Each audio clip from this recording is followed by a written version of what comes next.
Eh bien, bonsoir.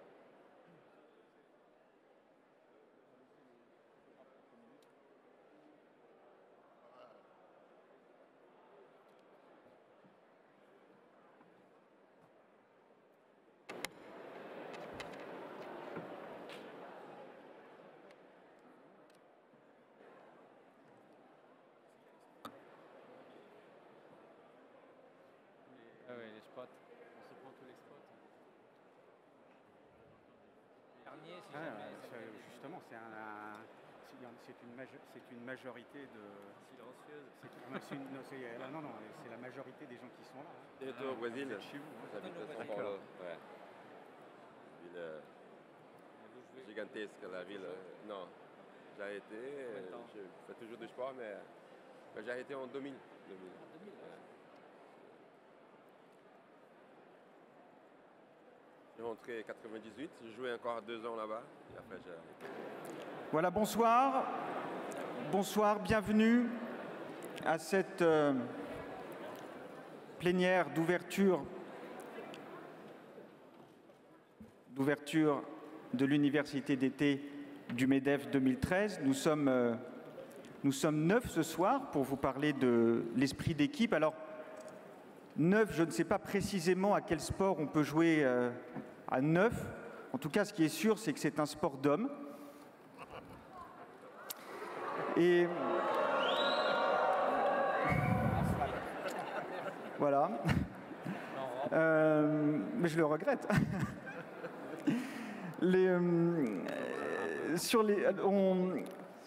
On va commencer tout de suite peut-être à aller sur le fond de du thème de cette plénière. Lorsque on l'a préparé il y a quelques minutes avec Rai qui a évidemment une expérience toute particulière de l'équipe, disait dans une équipe, il n'y a pas de demi-mesure. Une équipe, elle est soit en crise, soit en réussite. Et Jean-François Pilliard, moi, ma première question, c'est, au fond, est-ce que l'équipe patronale, aujourd'hui, vous diriez d'elle que tout va bien pour elle ou que tout va mal pour elle ?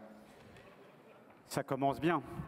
Mais avant de répondre à la question, je voudrais, puisque j'ai l'honneur et le privilège de commencer cette table ronde, au nom de tous mes collègues et amis du MEDEF, remercier bien sûr l'ensemble des intervenants à cette table ronde qui...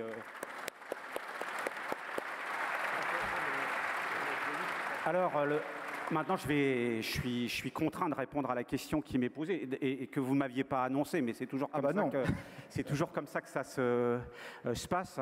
Moi, je pense que, au lieu de faire des grands discours, il y a la réalité de l'équipe patronale et l'actualité récente. On vient de connaître finalement des changements au sein de notre organisation, dans des contextes dont on sait qu'ils n'ont pas été faciles. Ça rejoint la thématique de finalement crise, danger et opportunité. Et moi, si j'avais à répondre rapidement sur comment a-t-on utilisé finalement cet environnement parfois compliqué, je dirais que notre organisation est véritablement en ordre de bataille. Ce qui s'est passé, c'est que finalement, dans le processus d'élection qui s'est développé, la sagesse des acteurs de notre organisation a été de considérer que, au-delà des individualités et des talents de chacun, on avait l'impérieuse nécessité finalement de se mobiliser au service de l'intérêt général. Et pour faire partie de cette équipe et en être très fier, je peux témoigner que les travaux que nous menons tous ensemble maintenant depuis quelques mois sont à la hauteur des attentes que nous avions. Et ce qui s'est passé aujourd'hui avec l'introduction de cette université d'été est aussi une formidable démonstration, je pense, de l'unité patronale. Donc ça ne veut pas dire qu'on n'aura pas des divergences, ça ne veut pas dire, on y reviendra, qu'on n'a pas toujours, on a parfois des points de vue différents, mais on est tous animés, je pense, par un projet sur lequel on commence à travailler, qui est notre contribution au développement de notre pays. Et surtout, et j'y reviendrai à travers d'autres expériences, je pense que tous ceux qui sont dans la salle et toute cette équipe a quelque chose qui est fondamental pour la réussite, notamment en période de crise, c'est la passion de ce que l'on fait et le souci de l'efficacité et du résultat. Alors vous avez été... Vous êtes maintenant évidemment vice-président du MEDEF, vous êtes délégué général de l'UIMM et puis vous avez été précédemment, vous avez exercé des fonctions de DRH dans plusieurs grandes entreprises, dont Schneider Electric et précédemment l'ancien Thales. Comment, à la lumière de votre expérience, comment fait-on pour surmonter les antagonismes de plusieurs organisations, comme les antagonismes propres au monde patronal, pour réussir à faire une même équipe qui avance dans la même direction, parce qu'on sait que ce monde patronal, il est en proie à des intérêts, et c'est très naturel, divergents parfois. D'abord un commentaire, vous me présentez en disant je suis vice-président et délégué général, c'est très caractéristique de la culture française, on présente les gens finalement en fonction de leur titre et souvent de leur diplôme. Moi ce que je peux dire c'est que avant d'être délégué général d'une organisation ou vice-président d'une autre, j'ai véritablement le sentiment par rapport au thème qu'on aborde ce soir que je suis un équipier. Et que mon rôle avec d'autres, c'est de créer finalement un environnement qui permette de travailler de la façon la plus efficace qui soit. Mais je pense que dans notre organisation, finalement, c'est ça qui prédomine. Vous savez, nous, on est dans des organisations renversées, contrairement aux entreprises. Nos patrons, ce sont les entreprises qu'on représente. Et nous, finalement, on est là pour animer, créer les bonnes conditions. Alors maintenant, pour répondre à la question sur... qu'est-ce qui caractérise une équipe gagnante à travers les expériences que j'ai eues, j'ai relevé un certain nombre de points. Le premier point, c'est qu'une équipe qui gagne, c'est une équipe dans laquelle il y a de la diversité de pensée, de la diversité de genre. Elle manque un peu, vous l'avez noté dans la table ronde. Une diversité de nationalités, une diversité d'âge. La diversité est un formidable moteur d'innovation et de progrès. Ça, c'est une première caractéristique. Le deuxième point, je l'ai évoqué très succinctement dans mon propos préliminaire. Ce qui fait l'efficacité d'une équipe, c'est la passion pour un projet. On ne peut pas être efficace, me semble-t-il, dans un résultat quel qu'il soit, si on n'est pas animé par une véritable passion non seulement individuelle, mais passion collective. Troisième caractéristique, une équipe, elle doit être faite avec des pointures. Qu'est-ce que je veux dire par là? Le réflexe normal du manager dans une organisation, c'est de s'entourer de gens compétents, mais juste compétents, pas trop compétents. Parce que quand on s'entoure de pointures, les pointures, c'est relativement ingérable. Les pointures, elles veulent évoluer, elles veulent jouer leur rôle. Et moi, je pense qu'en fait, il faut surmonter cette première impression et s'entourer de gens talentueux et de gens plus talentueux que vous. Le seul moyen de développer son propre talent, c'est finalement d'avoir cette capacité à s'entourer de gens talentueux. Et enfin, parce que l'esprit d'équipe, ça passe également par l'ouverture aux autres. J'ai des exemples très concrets en tête avec certains de mes collègues qui sont dans la salle. Quand on a eu à mener la négociation sur la sécurisation de l'emploi, c'est Patrick qui menait cette négociation. La petite équipe qui l'entourait, c'était vraiment une équipe. On a fait le choix de sortir du modèle traditionnel et on a décidé finalement d'alimenter notre réflexion en s'ouvrant à des milieux très différents. Et je pense qu'on s'est considérablement enrichi. Donc voilà quelques éléments qui me paraissent faire le succès d'une équipe. D'accord. Dans des situations de crise extrême, c'est vrai que l'équipe est à la fois... faire équipe est un atout fort, et puis on le voit dans des négociations sociales. Bon, par exemple, pour faire écho à votre pratique, il arrive un moment où des membres de cette même équipe peuvent être tentés, au contraire, parce que c'est naturel de tirer leur épingle du jeu, donc de faire prévaloir leur intérêt propre, ou leur intérêt corporatiste en tout cas, sur l'intérêt de l'équipe en général. Qu'est-ce que... Je dirais, c'est une réalité auquel les négociateurs que nous sommes sont constamment confrontés. C'est ce qui fait la difficulté, mais aussi la beauté d'appartenir à une organisation interprofessionnelle ou à une organisation professionnelle. À certains moments, il y a des tensions qui sont parfaitement légitimes entre des secteurs qui peuvent avoir des intérêts contradictoires. Pour réussir, et ça rejoint, moi, quelque chose auquel je suis très attaché, c'est l'écoute de l'autre et la tolérance. Il faut sortir de la posture habituelle qui consiste à dire « Tiens, il a une exigence ou il a un point de vue, c'est pas le mien, par définition, c'est un mauvais point de vue. » Il faut chercher à comprendre pourquoi une fédération, au sein de notre organisation, à l'occasion d'une négociation, peut avoir un point de vue qui est différent de celui des autres. Il faut comprendre, il faut écouter. Et une fois qu'on a compris et écouté, il faut essayer d'aller vers des formes de convergence, avec un danger qui nous guette tous, et je pense auquel on est très attentif. Le risque, c'est qu'à un moment donné, dans le processus de décision, la recherche du consensus nous pousse à s'aligner par le bas. Et ça, je pense que c'est l'un des pires pièges auxquels nous sommes exposés dans nos organisations. Donc, il faut trouver un point d'équilibre. Et moi, je n'ai pas de règle académique pour répondre à la question. Je crois que c'est l'écoute des autres, l'observation, et à nouveau, le leader de l'équipe doit être capable de montrer qu'à un moment donné, l'intérêt général l'emporte finalement sur des intérêts particuliers.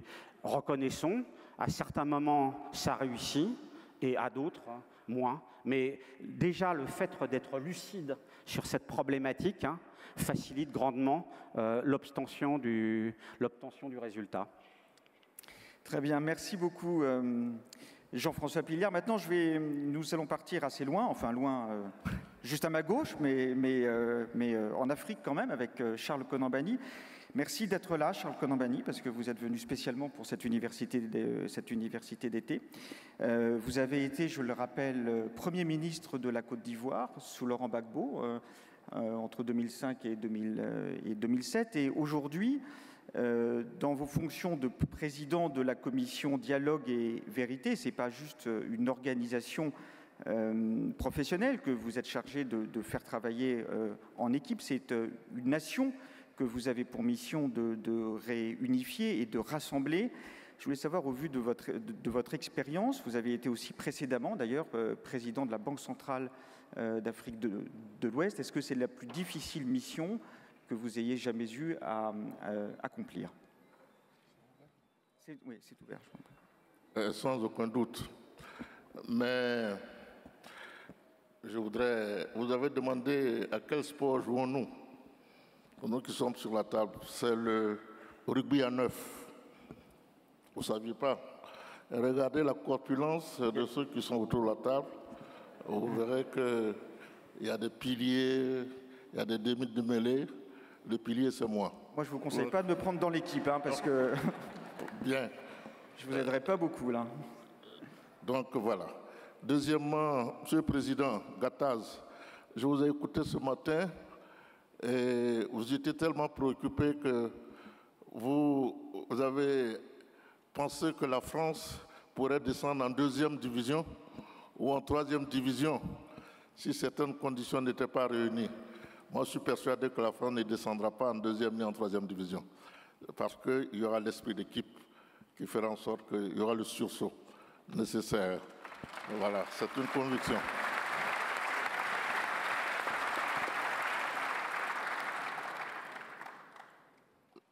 J'ai des prêtres qui sont avec moi, des hommes de Dieu, ils vous diront la parole est créatrice.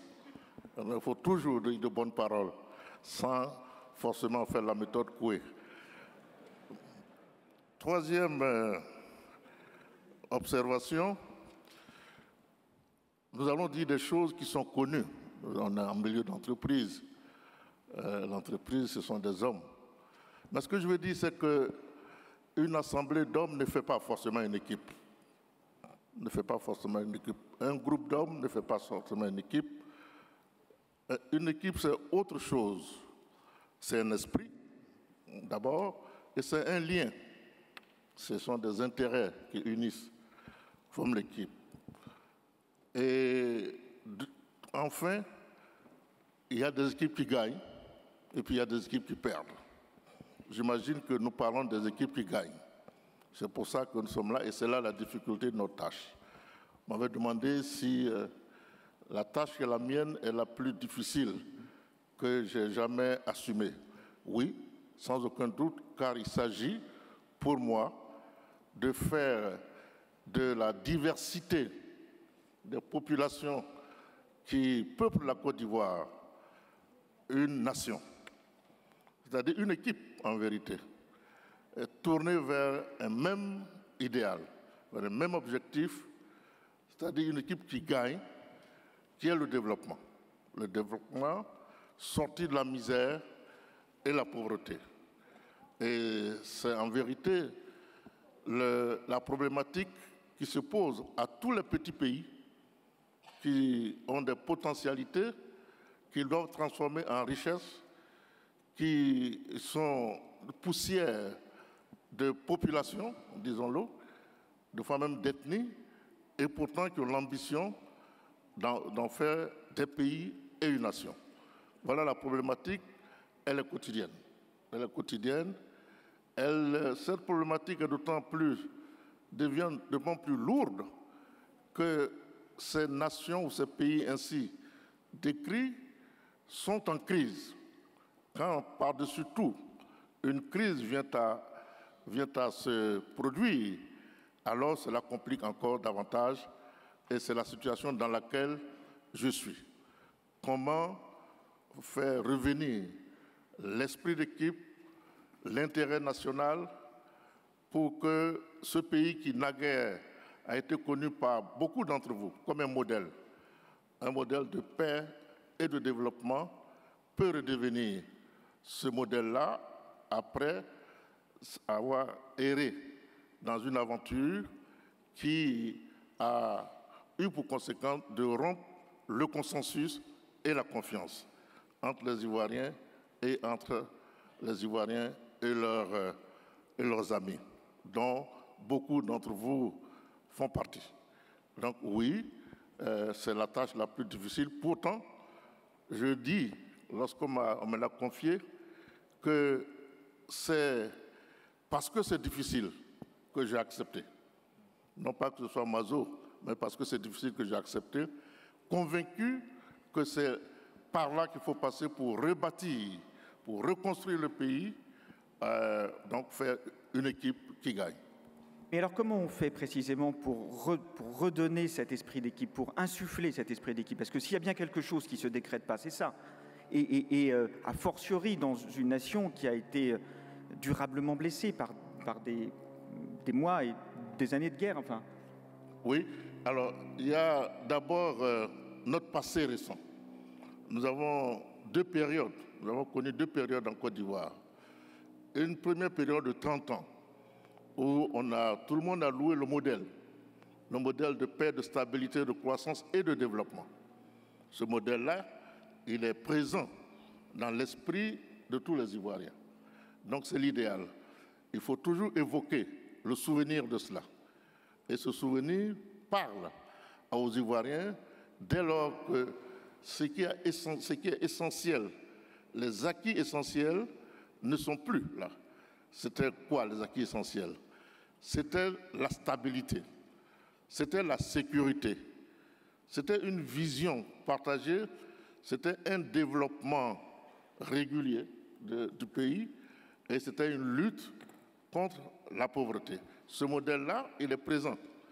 Et il se trouve qu'il y a une rupture, il y a eu 20 ans, avec le décès du père, disons le père de la nation, je crois qu'aujourd'hui il mérite ce nom-là, cette appellation. Les Ivoiriens qui ont plus de 20 ans se souviennent qu'ils ont perdu la terre promise. La terre promise, le paradis est perdu. Donc l'évocation de ce passé nous aide. Troisièmement, il faut, vous l'avez dit, il faut persuader les uns et les autres par la sensibilisation que l'essentiel pour qu'un pays avance, donc pour que les uns et les autres trouvent le bonheur auquel ils ont droit, c'est qu'un certain nombre d'ingrédients sont indispensables. C'est la paix, c'est la sécurité, je le dis. Et c'est la visibilité dans la vision du pays. Il faut proposer une vision à laquelle les populations vont adhérer, non pas par contrainte, mais par conviction. Convaincre et non contraindre. Donc voici quelques éléments sur lesquels nous insistons pour dire aux Ivoiriens que le nouveau pacte de confiance est possible dès lors qu'ils ont connu l'ancienne période que je viens d'évoquer. Donc c'est plus de sensibilisation, plus de conviction dont il faut user pour ramener ce nouveau pacte social, ce nouveau pacte de confiance indispensable à une équipe. Il n'y a pas d'équipe qui gagne s'il n'y a pas la confiance. Je vous disais tantôt que l'équipe, puisqu'il y a Rai qui est là, l'équipe de France qui a gagné la Coupe du Monde, la somme, les joueurs qui font partie de cette équipe n'étaient pas les plus talentueux. Hein. Il y avait un esprit d'équipe très fort. Le capitaine n'était pas le meilleur. Donc le rôle du capitaine aussi est important. Donc voilà quelques éléments. Le rôle du leader est aussi important. Il faut offrir un leadership qui rassure et qui fait en sorte que les membres de l'équipe, ici je parle de la nation, acceptent de participer à cette nouvelle aventure. Est-ce que ce n'est pas plus facile tout ça quand on a de la croissance économique? Alors voilà, il y a deux écoles. Il y a deux écoles. Moi, je pense, même quand je fais référence à ma vie antérieure, il y en a qui pensent que la nation, la réconciliation nationale viendra, donc l'esprit d'équipe viendra uniquement lorsque la croissance économique reviendra. Moi, je ne suis pas persuadé que ça suffit. Ce qu'il faut, c'est un pacte de confiance qui va faire en sorte que la reconstruction nationale, la reconstruction de l'économie ait son plein effet et que les populations puissent en profiter. Il faut que le modèle qu'on leur propose, le modèle soit accepté. Et surtout, qu'ils aient l'impression, ou plutôt qu'ils y participent. Qu'ils y participent. Donc, je crois que les deux vont de pair. Je ne pense pas qu'on puisse dire, dans un pays qui a été si déchiré, où la crise a été si profonde, multidimensionnelle, je ne pense pas que construire des projets, faire des projets qui sont nécessaires, je ne pense pas que ça suffira à ramener une croissance rapide et surtout durable. Alors, une toute dernière question un peu plus personnelle, elle n'est pas préparée du tout, enfin aucune d'ailleurs, mais celle-là moins que les autres. La presse ivoirienne vous prête de temps en temps l'intention de reprendre aux prochaines élections présidentielles la tête de l'équipe nationale de la Côte d'Ivoire. Est-ce qu'elle se trompe? Elle fait quoi? Je n'ai pas entendu. Elle vous prête l'intention de reprendre aux prochaines élections présidentielles, d'être candidat à l'élection présidentielle. Est-ce qu'elle se trompe, la presse ivoirienne? Je ne sais pas si elle se trompe, mais enfin... Non, le jour où j'aurai une idée claire, je vous ferai l'amitié de vous appeler, on va en parler ensemble. Merci.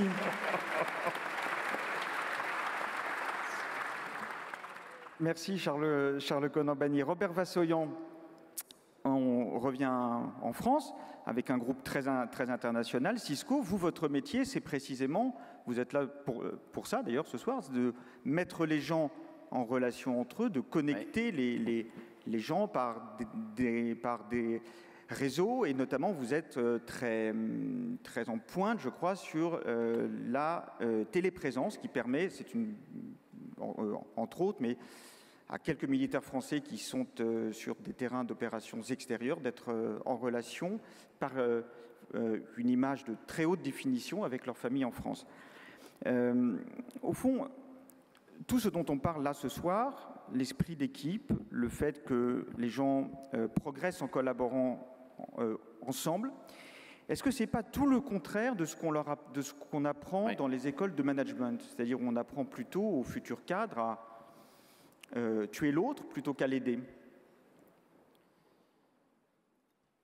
Effectivement, et on peut se poser la question de où forme-t-on l'esprit d'équipe, hein, si on est tous d'accord pour dire que l'esprit d'équipe et l'équipe est fondamental et essentiel à tout point de vue. Où forme-t-on le mieux à l'esprit d'équipe, hein, dans quelle communauté, dans quelle institution, dans quel lieu?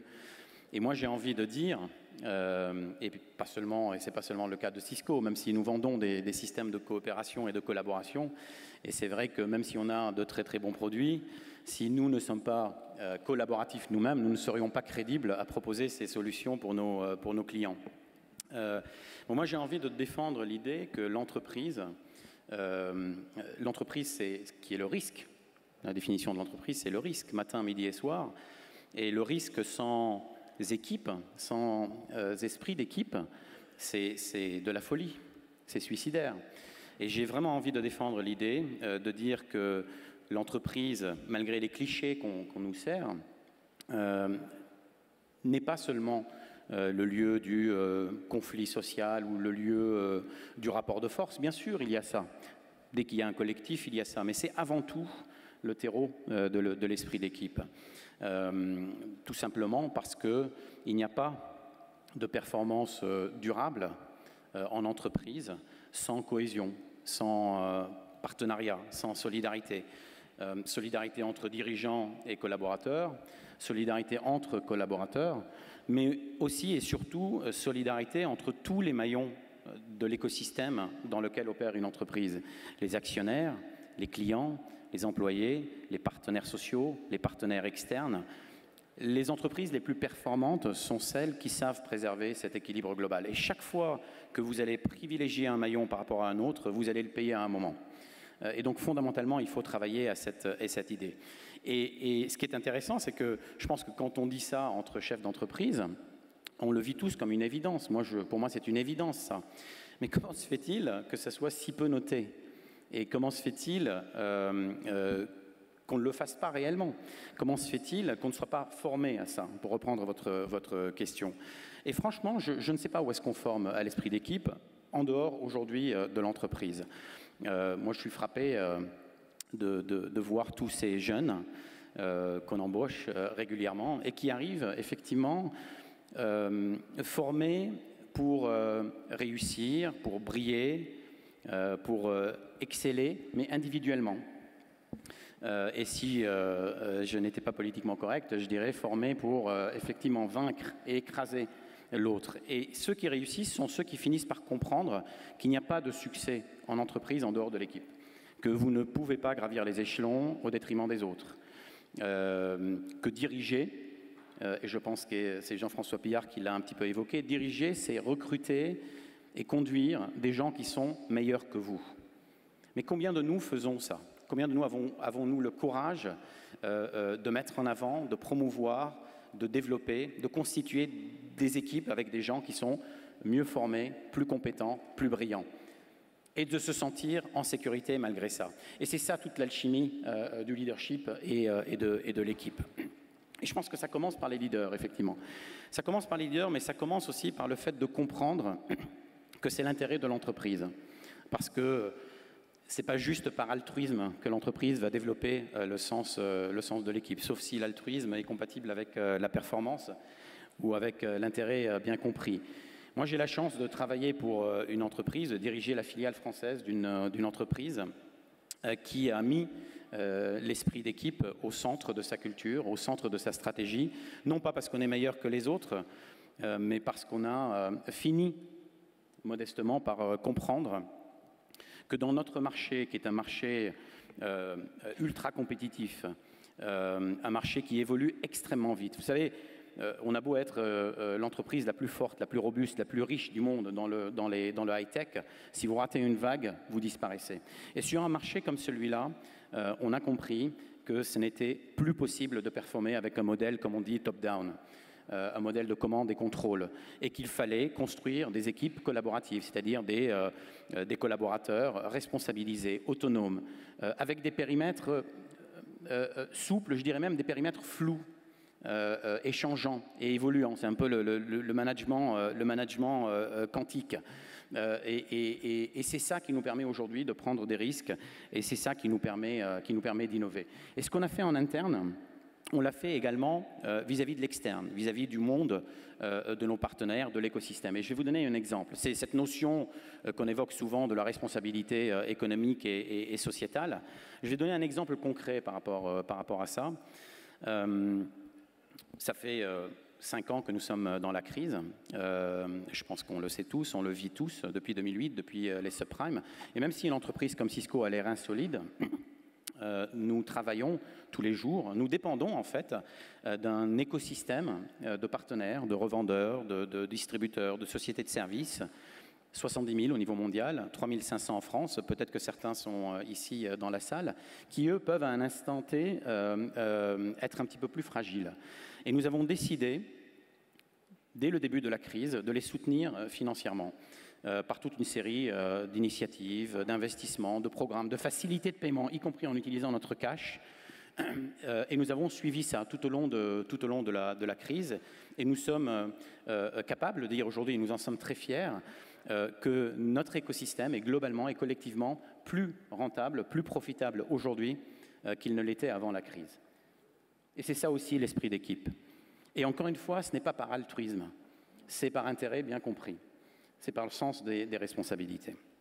Alors, moi, ce qui m'intéresserait de savoir, par exemple, c'est jusqu'à quel point vous, en tant que patron de Cisco, vous valorisez, vous reconnaissez financièrement le travail d'équipe, le travail collaboratif. Par exemple, est-ce que les primes, bonus que vous versez à vos salariés, vos cadres, est-ce qu'elles sont systématiquement, est-ce qu'elles tiennent compte de de leur capacité à travailler avec d'autres? Est-ce qu'elle récompense des équipes ou est-ce qu'elle récompense des individus? Au fond, est-ce que ce discours, que vous êtes quelques-uns à avoir, évidemment, qu'on entend beaucoup, est-ce qu'il va jusque-là? C'est-à-dire, est-ce que vous... Voilà, quelles conséquences est-ce que vous en tirez dans votre politique de rémunération? Bien sûr. Nous avons effectivement, depuis qu'on s'est rendu compte qu'il était nécessaire d'aller vers une stratégie beaucoup plus collaborative pour aller plus vite, pour innover davantage, nous avons effectivement inscrit ça dans notre gouvernance, dans nos systèmes de performance, dans nos systèmes de rémunération. Nous avons aujourd'hui des rémunérations individuelles et des rémunérations collectives. Et les rémunérations collectives, pour beaucoup de fonctions, sont aussi importantes que les rémunérations individuelles, variables individuelles. Nos leaders sont de plus en plus mesurés sur la capacité à collaborer avec d'autres départements, à collaborer avec d'autres équipes au sein de l'entreprise.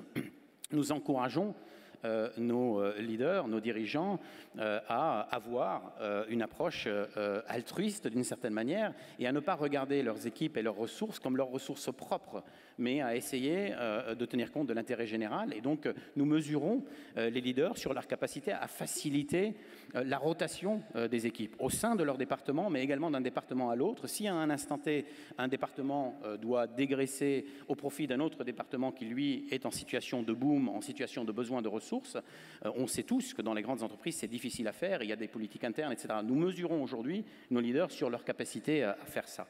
Mais au-delà de la rémunération, au-delà des systèmes de gouvernance, au-delà des outils, on a évoqué des outils qui permettent aux entreprises de mieux collaborer, je pense que c'est la culture de l'entreprise qui permet d'évoluer vers un modèle plus collaboratif.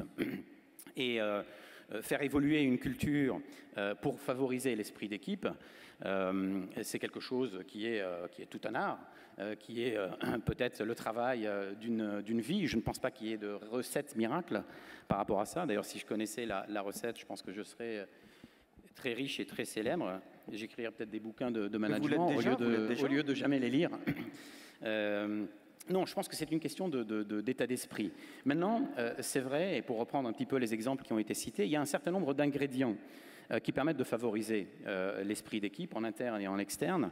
Je pense que le fait de partager un rêve commun et surtout un rêve qui soit difficile, pour reprendre votre terme, Monsieur Bani, je pense que cette notion de difficulté, de challenge est importante, surtout dans notre société qui se veut ultra protectrice et qui ne pousse pas véritablement au dépassement. La diversité est extrêmement importante, c'est un élément fondamental pour favoriser les points de vue différents. Et vous savez, moi en tant que chef d'entreprise, je considère que mes deux responsabilités les plus importantes, c'est recruter des gens qui ne me ressemblent pas, et 2, favoriser l'émergence de points de vue contraires aux miens. Alors, ça s'appelle la confrontation. Ce n'est pas le conflit, c'est le contraire du conflit. C'est cette confrontation, accepter la confrontation qui empêche en réalité le conflit. Donc la diversité est extrêmement importante. Il y a d'autres ingrédients également qui permettent de favoriser une culture d'équipe et c'est là-dessus que les entreprises doivent travailler. Et j'ai envie de dire aussi que ce qui est valable au sein de l'entreprise est valable pour le pays. Favorisons-nous suffisamment de diversité dans le monde économique? Favorisons-nous la collaboration entre grands groupes et petites entreprises, entre universités et entreprises, entre public et privé, etc. Très bien, merci. Est-ce que vous connaissez sans doute cette phrase je crois que c'est Pierre Dac qui disait que le travail était essentiel parce qu'il permettait d'accuser l'autre en cas d'échec? Est-ce que c'est totalement... Qu'est-ce que vous pensez de cette formule, Robert Vassoyant? C'est une formule qui permet d'engager... C'est juste une boutade? C'est une boutade. Non, je préfère la formule qui consiste à dire que l'équipe, c'est l'assurance tout risque. Parce que, comme je le disais tout à l'heure, l'entreprise doit prendre des risques matin, midi et soir. Et vous ne pouvez pas, vous ne devez pas prendre de risques tout seul. Vous devez absolument construire des réseaux internes et externes. Et puis, peut-être, si je puis me permettre, je vous ai parlé en tant que chef d'entreprise. J'ai peut-être envie de vous donner une dimension plus personnelle pour terminer mon intervention. Mes origines arméniennes, au-delà de la notion de chef d'entreprise, m'ont appris deux choses que je porte en moi en permanence. La première, c'est que ce que vous apportez de plus précieux, de plus important, de plus riche à une équipe, c'est votre différence. mais à condition de commencer par respecter cette équipe et ses règles. Et la deuxième chose, qui est peut-être moins joyeuse, mais qui est à méditer, c'est que l'esprit d'équipe se forge, se crée aussi dans la difficulté et dans le drame. Les Arméniens ont vécu beaucoup de drames et ils ont transformé ces drames en opportunités, l'opportunité de créer une communauté indéfectible. Et c'est vrai que nous sommes aujourd'hui, l'Europe, la France, nous sommes en crise. Et par rapport à ça, j'ai envie de dire, ne ratons pas cette opportunité de transformer cette crise en quelque chose qui nous permet collectivement d'accélérer les changements nécessaires et d'inventer quelque chose de nouveau. Merci.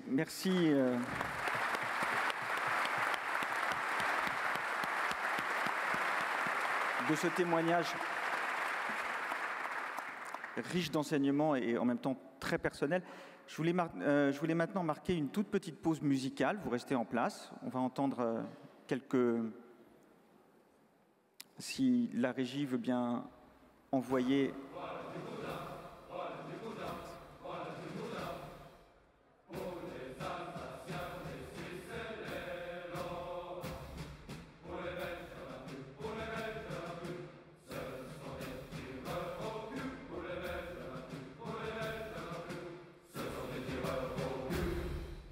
Merci, voilà, vous avez compris, c'est pour introduire le général de Saint-Chamas,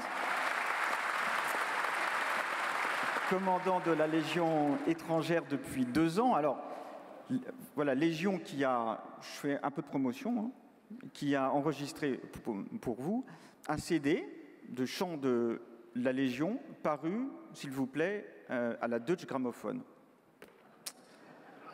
Non, mais c'est vrai. Alors, mon général, vous êtes donc à la tête de la Légion depuis 2 ans maintenant. Vous avez défilé d'ailleurs le 14 juillet sur les Champs-Élysées. Et c'était une date particulière cette année-là parce que c'était les 150 ans de la bataille de Cameron, pas David, Cameron au Mexique, le 30 avril 1863, qui était le vrai épisode fondateur, je crois, de la Légion étrangère, épisode pendant lequel une 60aine de légionnaires français, c'était durant la tentative de conquête du Mexique par Napoléon III, une 60aine de légionnaires français ont résisté pendant plusieurs jours à 2000 Mexicains, et je crois qu'au bout du compte, il n'était plus que 6 à combattre. Voilà. Ça donne une idée de la Légion. La Légion, ce ne sont évidemment pas des enfants de chœur, donc vous ne faites pas une équipe ni d'enfants de chœur, ni de pointure. Est-ce que ce que vous avez entendu précédemment, d'ailleurs, sur la nécessité d'avoir dans une équipe de vrais talents, des fortes individualités, est-ce que ça ne vous étonne pas un peu ? Bon, la Légion étrangère, c'est une partie de l'armée française. Alors, je ne vais pas vous parler de l'entreprise que vous connaissez, je vais vous parler de cet exemple-là. Bon, quel est le rôle du soldat ? Aujourd'hui, ça prend tout son sens. Le soldat, son rôle, c'est d'être prêt à toute heure à vous défendre le pays, les intérêts, par une présence, en utilisant ses armes, et si nécessaire, au péril de sa vie. Il doit donc être prêt techniquement, bien sûr, et mentalement, moralement. Être prêt, est-ce que si demain on me dit d'y aller, je suis prêt à laisser ma peau ? Donc il y a une notion majeure pour l'armée française. Dans l'armée de terre, pour arriver à être prêt mentalement, le carburant, c'est l'esprit de corps. Ce qui fait qu'on arrive à souder les gens pour aller faire quelque chose en opération. Et le chef a besoin de souder les gens autour de lui dans les opérations extérieures, puisque l'armée de terre, c'est 80% des soldats dehors depuis de nombreuses années. Alors l'esprit de corps, on en parle. Qu'est-ce que c'est ? Un but ? On parlait du 14 juillet, on voit tout le monde aligné à la perfection, on a l'impression que c'est des lapins mécaniques. Est-ce que c'est ça l'esprit de corps ? Est-ce que c'est autre chose ? Est-ce que ce n'est pas plutôt le moteur de la construction d'une unité qui permet d'obtenir des résultats, puis toujours de les améliorer ? Cet esprit naît, se développe au rythme imposé par les chefs, chacun à leur niveau, dans la vie courante, à l'instruction, partout, en opération, dans le commandement. Alors je voudrais prendre un exemple, vous l'avez deviné, celui de la Légion. Une entité très particulière. On ne peut pas transposer ce qui se fait là dans tous les modèles. Elle est connue et reconnue dans le monde entier. C'est à la fois un mythe et une réalité. C'est une exception juridique française qui fait que la France a décidé d'autoriser des étrangers à porter les armes dès le temps de paix. Si vous avez compris ça, c'est ça la Légion. Un statut juridique qui autorise des gens à porter les armes pour vous défendre. Le point de départ, c'est ce statut. Mais de qui parle-t-on? C'est qui le légionnaire? Je vais commencer à employer les mêmes mots que la tribune. Diversité. 150 nationalités différentes se présentent à la Légion. Des Roumains, des Polonais, des Ukrainiens, des Malgaches, des Brésiliens, des Russes, des Hongrois, des Chinois, des Népalais, je peux continuer jusqu'à 150. Vous regardez les crises, ils arrivent peu de temps après. Voilà donc cette diversité de langues, de cultures, d'ethnies, de religions, d'antécédents, d'éducation, de motivation, de fragilité. Ils ont un point commun, c'est leur démarche. Ils veulent sortir d'une ornière et redémarrer. Leur point clé, ils sont volontaires. Venir à vélo de Oulan-Bator, il faut être volontaire. Hein. Ils sont volontaires et ils veulent rester, ils sont prêts à tout donner pour rester à la Légion étrangère. Ils sont volontaires et sélectionnés, puisqu'il y en a à peu près 1 sur 10 qui est retenu. Donc, un point clé, leur détermination. Alors, la Légion étrangère, les recettes ou les principes, c'est aux ordres d'officiers français. Je suis officier français, j'ai servi à la Légion en dehors, nous appliquons les lois de la République. L'égalité des chances, c'est le moins qu'on puisse dire. On signe, on démarre de zéro. Il n'y a aucune promotion automatique, tout se mérite. Il y a donc, et on ne parle pas de son passé, une fois qu'on a été accepté, on redémarre tout à zéro, on peut même changer de nom si nécessaire. Il y a donc un renoncement individuel pour l'équipe, pour la communauté. Chacun peut saisir véritablement sa deuxième chance. L'avancement se fait au mérite, tout le monde est sur la même ligne de départ, sans ardoise avec son passé. C'est cette culture de l'égalité des chances et de l'avancement au mérite. Et puis en se présentant à la Légion, le candidat, il a souvent eu une situation délicate antérieure. Il vient pour des raisons très personnelles et il reste parce qu'il trouve une famille. Et plus il se sent accueilli, plus il devient volontaire, plus il est prêt à donner. Il y a bien une double relation. Il reçoit et on lui donne. Et c'est comme ça que se crée la confiance. Puisque le légionnaire, ce qu'il est venu chercher, c'est la confiance qu'il a peut-être perdue auparavant. Donc le point de départ à la Légion, c'est la confiance. On appelle ça, en termes militaires, également la fidélité. Sur le drapeau français, il y a marqué honneur et patrie. Sur les drapeaux à la Légion, il y a marqué honneur et fidélité, parce que la fidélité est un devoir. On est étranger, on sert un pays par fidélité.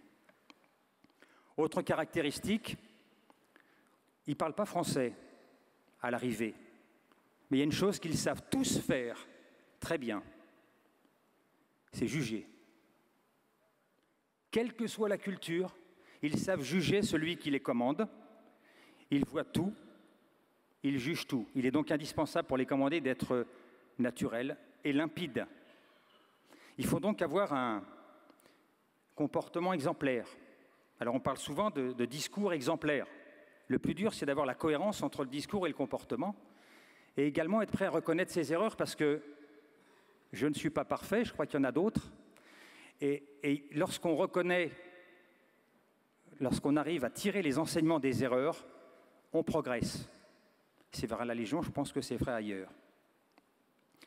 Et sans recherche d'exemplarité de la part des chefs, rien ne peut se construire, surtout pas l'esprit de corps.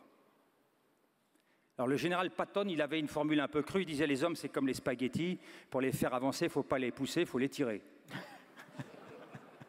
Ça mérite d'être clair. Alors pour faire vivre ces étrangers tous ensemble, quelques principes, des axes. Le français, on apprend le français, on parle français, on découvre la France et la culture française. La vie à la Légion est un cours de français. Il y a une méthode, c'est peut-être la seule ou le premier mot qu'on découvre, c'est le balai et la serpillière, mais après, au bout de 4 mois, on parle le français. Des valeurs partagées, une devise, Legio Patria Nostra.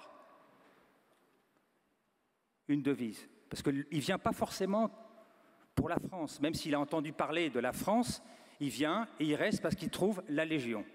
Une devise, et puis un code d'honneur. Le code d'honneur, j'entendais le président Gattaz ce matin dire qu'il fallait détruire 2 textes pour en faire un. La Légion, c'est 7 articles.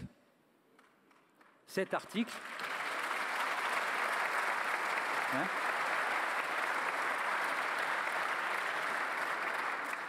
Et c'est la première leçon de français parce qu'avant de recevoir leur képi, ils l'ont récité par cœur. Des exigences partagées. Légionnaire, tu es volontaire, tu sers la France avec honneur et fidélité. La fraternité d'armes. La découverte d'une histoire commune.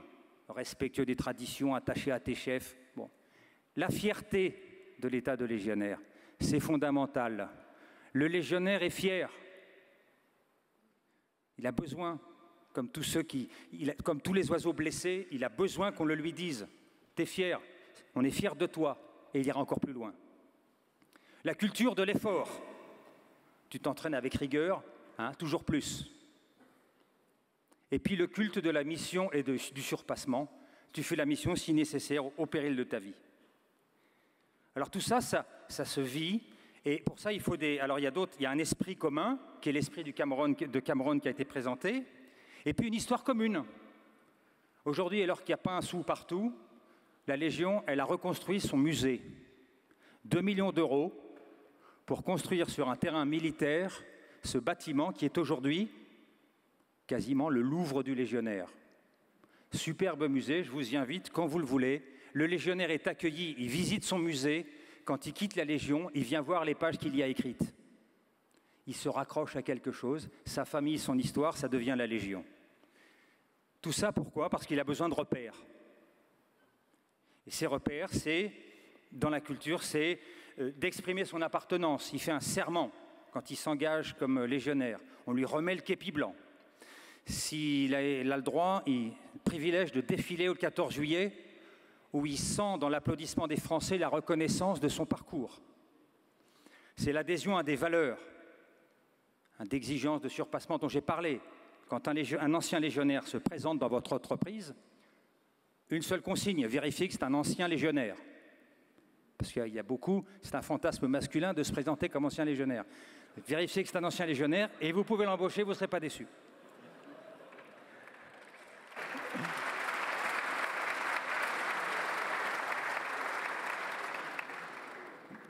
On entretient aussi le culte de la reconnaissance.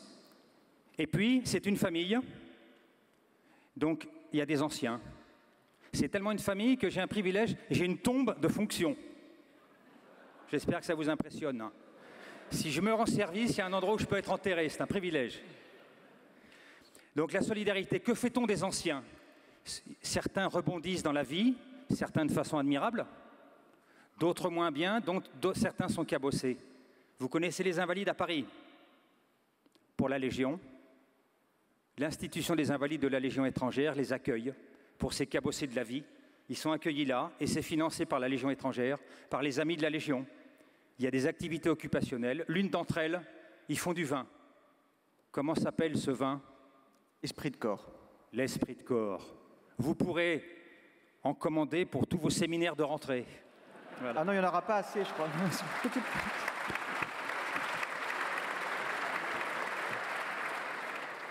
Et puis un réseau de reconnaissance et d'amis de la Légion, puisque quand on quitte la Légion, il y en a qui retournent au pays. Il y a quelques mois en Pologne, le président de la République s'est fait accoster par 3 anciens légionnaires en béret vert à une cérémonie, qui leur ont exprimé leur fierté d'avoir servi la Légion et qui ont témoigné de la grandeur de la France. Parce qu'une des caractéristiques du légionnaire, c'est qu'il sait que la France est un grand pays. En conclusion, la Légion étrangère, elle accueille pas toujours des premiers de classe, mais elle obtient le prix d'honneur.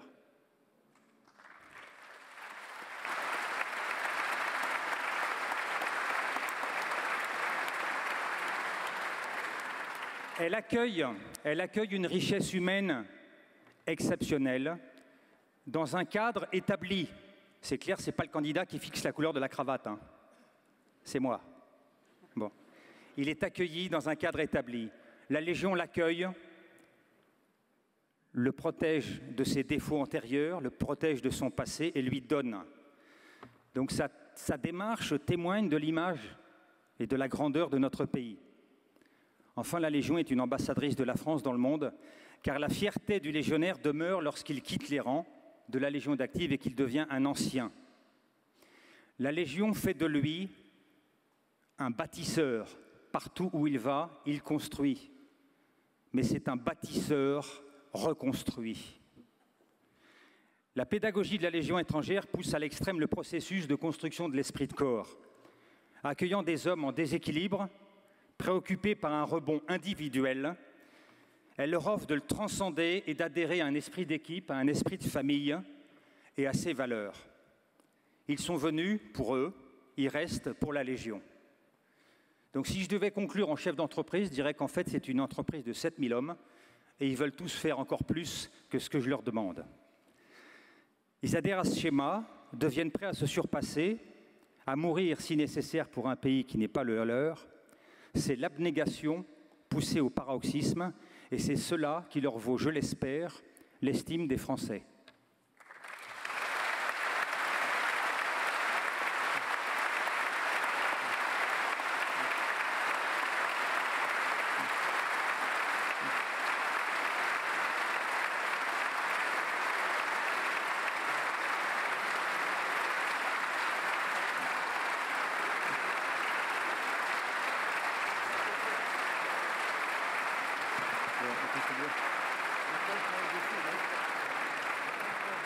Et puis, j'ai commencé la locution en vous pardonnant à tous, parce que normalement, pour le boudin qu'on vous a chanté, à la Légion, on se lève. Mais c'était pas grave. Alors, qu'est-ce que c'est le boudin, justement? Le boudin, c'était le pactage, je crois. Alors, c'était le pactage que portait le légionnaire, à un moment où le roi des Belges avait demandé qu'il n'y ait pas de légionnaires belges qui montent sur les lignes de front pour pas que la Belgique soit considérée comme alliée de la France au moment de la guerre de 70. Voilà, bon, bah donc aucun rapport avec ce que vous pouviez penser. Écoutez, bravo pour votre intervention. Il y a un âge limite pour la Légion? Alors c'est de 18 à 40. 17 à 40. Je suis un peu au-dessus. 17 ans, c'est un peu jeune, 40, c'est un peu vieux. Je vais être un peu au-dessus. Bon. Tant pis. Écoutez, mon général, merci. Non, ce que je voulais savoir quand même plus pour une question un tout petit peu plus sérieuse quand même, quelle est la part dans l'esprit de la Légion, la part de l'obéissance à l'autorité et celle de l'adhésion à des valeurs? Alors vous allez me dire les deux, mon général, mais je crois que c'est bien là que le rôle du chef intervient.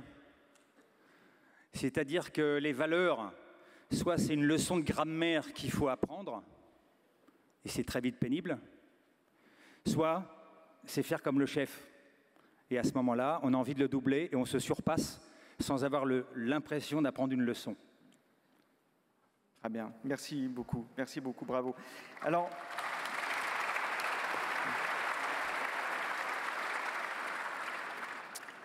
vous voyez aucun sexisme dans mon propos. Il n'y a pas de femme donc à cette tribune ce soir, mais il y a un homme qui habille les femmes, c'est Alain Prost. Alain Prost, vous êtes à la tête de le Jabi depuis 2012. Vous étiez précédemment directeur général de Chantel, vous êtes entrepreneur. Vous avez vécu, alors, et peut-être que les propos du général de Saint-Chamas font vraiment écho à ce que votre expérience. Vous avez vécu un cas très particulier parce que vous avez repris une équipe à la dérive, au bord de la rupture, une organisation traumatisée parce qu'elle avait vécu. Comment on fait dans un cas comme ça? Est-ce qu'on fait de la psychologie sociale, j'allais dire? Écoutez, déjà, j'ai une petite différence par rapport aux autres intervenants, c'est que je représente un peu les PME, donc petites sociétés, pas forcément des grands talents, des grands managers, donc il faut souvent faire avec les moyens du bord. Je crois que le mot d'équipe à la dérive est tout à fait juste, puisque cette société, le Jabi, qui maintenant s'appelle Maison Le Jabi, avait été liquidée après 130 ans de vie, donc 130 ans de savoir-faire, d'innovation, un patrimoine culturel et je dirais de produits très importants. Et pour la société, pour les gens qui sont restés dans la société, cette liquidation, c'était un deuil collectif. Et pour certains, même un deuil personnel très fort, parce que certaines personnes avaient quitté la société, avaient été licenciées, des cousins, des proches, des amis, de la famille. Et donc, refaire partir cette société, les remotiver, leur donner une raison de croire, c'était vraiment une vision, c'était très difficile. Et donc, notre projet, c'est de reconstruire une société dans le haut de gamme de la lingerie et de lancer la première société française de lingerie de luxe, 100% faite à la main, 100% fait en France. Et c'est ce projet qui a quelque part sublimé et qui a permis aux équipes de se reconstruire, parce que c'était un projet dans lequel elles se sont retrouvées, elles ont retrouvé les racines de la société, elles ont retrouvé leurs racines immédiatement. Et donc j'ai eu la chance qu'au bout d'un mois, c'était un challenge quand même pour la société, parce que si la lingerie de luxe à la française n'existait pas, il y avait des raisons, sinon elle aurait déjà existé, je pense. Il fallait un savoir-faire supérieur aux d'autres, il fallait une vision supérieure à d'autres, une technique supérieure à d'autres. Et les équipes ont accepté de se retrouver dans ce projet, de prendre le challenge avec moi et de rallumer un peu la flamme qui était un peu endormie dans leur cœur. Je crois que derrière beaucoup de nos couturières corsetières, il y a une passion du métier, on en a parlé tout à l'heure, qui est très forte. Et beaucoup, ont retrouvé un sens à leur métier au quotidien, une motivation, elles ont retrouvé le sourire. Et quand je passais presque tous les jours parmi elles pour voir comment les projets avançaient, discuter un peu avec eux, montrer un peu de proximité réelle et sentie, parce que c'était quelque part, dans une PME, c'est l'équipe du patron, c'est quand même mon équipe, c'est des gens dont on se sent responsable. Elle me disait, écoutez, Monsieur Prost, on revit, c'est magnifique. Bon, évidemment, c'est quelque chose de très motivant pour nous, et je crois que ce projet, au début, nous a permis de relancer l'entreprise, de lui redonner un sens. Alors certes, ça ne suffisait pas, parce que, évidemment, cette société faisait 80 millions d'euros en 2007 et on faisait 20 en 2011 quand j'en ai reprise. Donc vous imaginez les difficultés économiques et de toutes sortes qu'elle a eues. Et donc je pense qu'il faudra bien 3 ans pour relancer cette société. Mais c'était important d'avoir un premier projet fortement mobilisateur et qui apostrophait les gens vraiment au fond d'eux-mêmes. Excusez-moi, je vous interromps. Je crois qu'elle avait vécu presque un plan social par an les 10 dernières années, je crois. Enfin, tout à fait. Depuis 2003, il y avait eu 8 plans sociaux dans la société. Donc vous imaginez une société qui est passée de 1200 personnes à 200 personnes en une petite dizaine d'années. Donc c'était vraiment important de trouver quelque chose de très fort et qui leur permette de repartir, mais qui soit aussi, je dirais, justifié professionnellement et en termes de business. Donc il fallait avoir... mon expérience personnelle m'a quand même beaucoup aidé. J'ai passé 20 ans chez L'Oréal, qui est une formidable école de business. Chez Chantel, après j'étais patron de la Perla, donc je connais quand même assez bien le luxe. Et donc je crois qu'aujourd'hui... nous avons associé ces équipes non seulement sur la réalisation du projet, mais aussi au niveau de la reconnaissance, puisque nous avons défilé pour cette première collection à Paris, rue Royale, près de la Concorde. C'était magnifique. Et bon, ce sont les filles du Lido qui ont présenté notre collection, parce que l'on trouvait elles aussi assez intéressantes, et en même temps, elles ont été touchées par notre histoire. Et cette collection qui s'appelait Hommage, à la fin du défilé, toutes nos atelières, toutes nos couturières consortières sont montées sur la scène avec les filles du Lido et elles ont reçu un hommage de tout le public.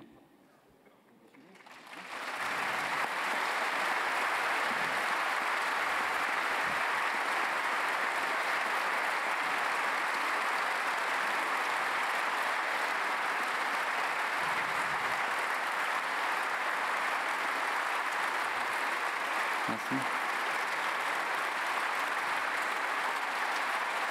Et je dois dire que, comme vous l'imaginez, la société était fortement syndicalisée, puisque 8 ans de plans sociaux, ça ne se fait pas sans les syndicats qui résistent, c'était clair.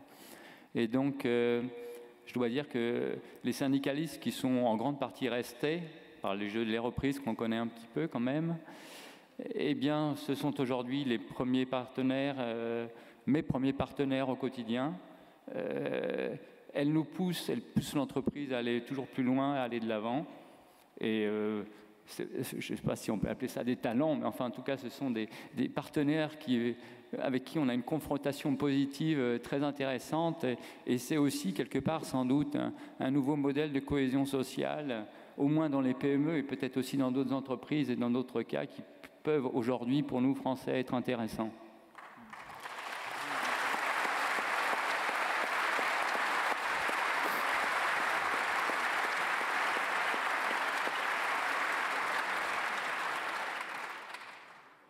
Merci Alain Prost. Moi, je vois quelque chose de tout à fait intéressant, parce que très commun, au fond, entre des expériences aussi diverses que celles de Charles Conan-Banny, de la vôtre et du général de Saint-Chamas. C'est-à-dire que vous dites, parce qu'on touche à ce qui fait le ciment culturel de l'esprit d'équipe, vous avez dit les uns et les autres que vous vous êtes appuyés sur votre histoire, l'histoire d'un pays, l'histoire d'un corps, l'histoire d'une entreprise. Très concrètement, comment vous avez fait ? L'histoire, elle est déjà transmise. Nos équipes sont des femmes qui... j'ai pas beaucoup d'hommes dans mon équipe, excusez-moi, mais j'ai plutôt l'habitude de faire une réunion avec 20 femmes et un homme. Mais bon, nos couturières constructrières ont déjà 30 ans d'ancienneté en moyenne. On a essayé d'en embaucher quelques-unes nouvelles pour transmettre le savoir-faire, mais il y a 120 ans d'histoire chez Comment ? Le Jabi, je crois. Je crois qu'il y a 120 ans d'histoire chez le Jabi. 130 ans d'histoire, oui. 130 ans, oui. Cette société a lancé les premiers maillots de bain, les premiers soutiens-gorge, a lancé la première lingerie de couleur, beaucoup d'innovations dans le domaine qui ont été reconnues en France et au niveau international. Et aujourd'hui, si vous voulez, on a la chance d'avoir quand même des belles archives. On a une forte mémoire collective. Et puis, on pratique aussi... la confrontation, comme on en parlait tout à l'heure, une confrontation positive. J'ai essayé aussi de recruter des gens qui avaient d'autres expériences, bien qu'on soit une PME, pour apporter un esprit nouveau à un clan qui était un petit peu, on était à côté de Lyon, donc un petit peu provincial, un petit peu fermé sur lui-même. Et je crois que cette confrontation aussi entre, je dirais, l'expérience interne, les anciens, le savoir-faire, mais en même temps un esprit nouveau a fortement contribué au redémarrage de la société. Pourquoi est-ce que vous avez été à peu près le seul candidat à la reprise de cette entreprise ? Est-ce que l'équipe restante était devenue un repoussoir, j'allais dire, de manière un tout petit peu brutale, mais pour un repreneur potentiel, vraiment ? Parce qu'il faut y croire quand même. Chez L'Oréal, on me disait toujours, écoutez, en marketing, vous n'avez rien compris. S'il n'y a pas de marché, c'est qu'il est à développer. Le verre, il est moitié plein ou moitié vide. C'était ça la culture l'oréalienne. Donc j'ai peut-être assimilé cette culture. Je ne sais pas si j'aurais pu être à la Légion, mais au total... je crois que derrière les difficultés de Le Jabi, si on remonte plus en arrière, il y a une formidable histoire française, un formidable savoir-faire, un formidable patrimoine qui, s'il est bien valorisé, peut permettre à cette société de repartir. Et moi, je suis du métier, donc ça, je le savais. Dans notre PME, on n'a pas beaucoup le temps et le droit de se disperser. Ce sont les produits et les clients qui sont au centre de notre business. Et donc, quand on croit aux produits, quand on magnifie les produits, quand on respecte le client, qu'on travaille avec lui, je pense que même si on a connu des difficultés, on peut repartir. Et ça, c'était ma conviction. Alors après, on avait comme compétiteurs des fonds qui ont une approche un peu plus, je dirais, économique, financière. Cette dimension-là, pour eux, était peut-être moins forte. On avait aussi des faux repreneurs maniés par les politiques. Bon, au total, c'est sur nous que le choix est tombé et j'en suis très heureux et motivé aujourd'hui. Bon, merci beaucoup. Merci Alain Prost.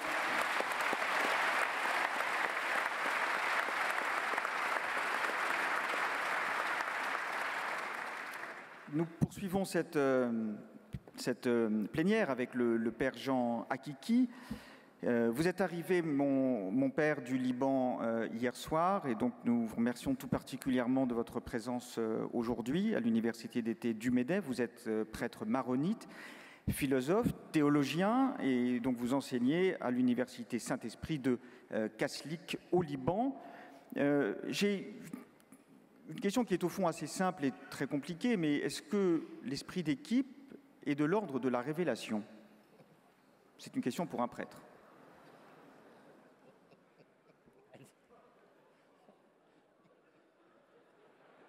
C'est une bonne question. Si vous en voulez une autre, je peux changer.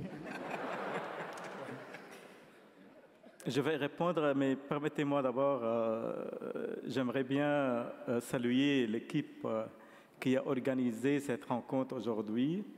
Alors, avec tous ces efforts gigantesques qui ont été déployés, alors c'est vraiment un esprit d'équipe. Alors, concernant, je dirais, ce qu'on appelle à la suite de Jung, les archétypes, ou bien les idéaltypes de nos concepts, de nos idées, aussi bien que de nos comportements, il y a toujours, que ce soit dans la mythologie ou bien dans la révélation, il y a toujours quelque chose qui reste toujours vivant dans notre inconscient comme dans notre vie quotidienne.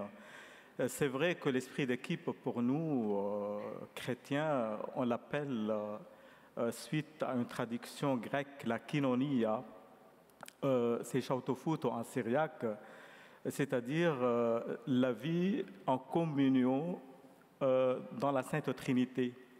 Le Père, le Fils et le Saint-Esprit, alors c'est vrai, on dit c'est l'idéal de la famille chrétienne, mais aussi c'est l'idéal aussi de l'esprit d'équipe. Personne ne prend le rôle de l'autre, les trois sont là et il y a une unité chez les trois, unité d'objectifs, unité de nature et unité, disons, de valeurs. Alors, est-ce que je peux continuer ou... Ah oui, allez-y, mais vous êtes là pour ça.